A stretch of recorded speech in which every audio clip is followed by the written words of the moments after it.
ही घटना 10 जानेवारी 2020ची आहे. त्या दिवशी पीडित मुलगी घरी होती आणि पीडित मुलीची आई, तिची दुसरी छोटी बहीण आणि त्यांना घेऊन वाढदिवसाला शेजारी गेलेली होती. त्यावेळी थोड्या वेळानं वडील आले आणि मुलगी मोबाईल बघत असताना तिला त्यांनी आत यायला सांगितलं आणि त्यानंतर जेव्हा पीडित मुलीची आई घरी परत आली तर त्यावेळेला तिला दिसलं की ते वडील, त्या मुलीचे वडील मुलीवर शारीरिक अत्याचार करत होते.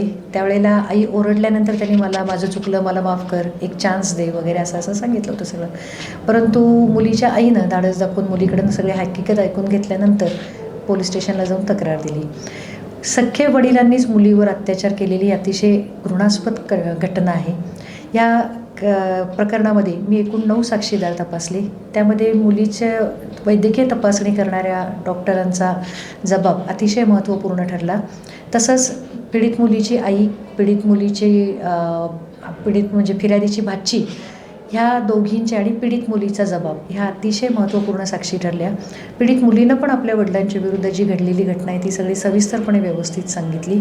या सर्व साक्षींचा आणि प्रामुख्यानं वैद्यकीय पुराव्याचा उपयोग होऊन आणि मी केलेल्या युक्तिवादावर आधारून माननीय प्रमुख जिल्हा व सत्र न्यायाधीश श्रीमती अग्रवाल मॅडम यांनी आरोपीला 20 वर्ष कारावास आणि 1000 रुपये दंडाची शिक्षा ठोठावली.